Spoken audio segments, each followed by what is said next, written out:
izilingo zomhlaba azisoze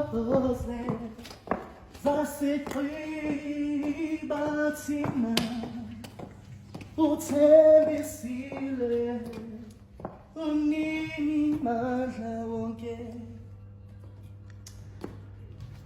Bazali, ithi ngiqale kanje kunesikhathi sokubingeni namhlanje ngithukuthele nolaka futhi.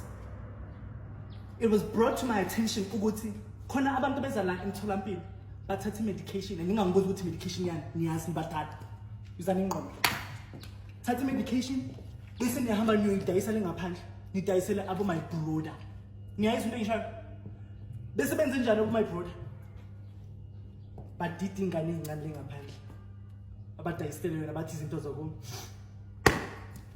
Do you know what lento leyo? Criminal offense. It's a charge on its own. Nizobashwa. And in Zulu now Namakula, you are included in this. Nizobashwa.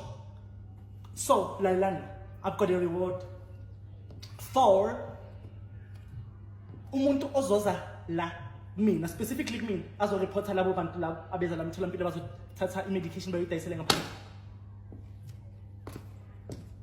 Keep 5,000 as a reward kulo muntu loyo. Ne? Because we need to eradicate such behaviors as snacks, as mosha. Because I longanga bazali. Niyayizwa into engishoyo. So ngithukuthele nginolaka, manje ngibona nje nolaka. Just says.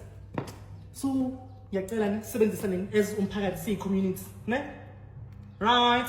Moving right along. Ngizocela ukuthi ningenzele ni favor. Uma ngabe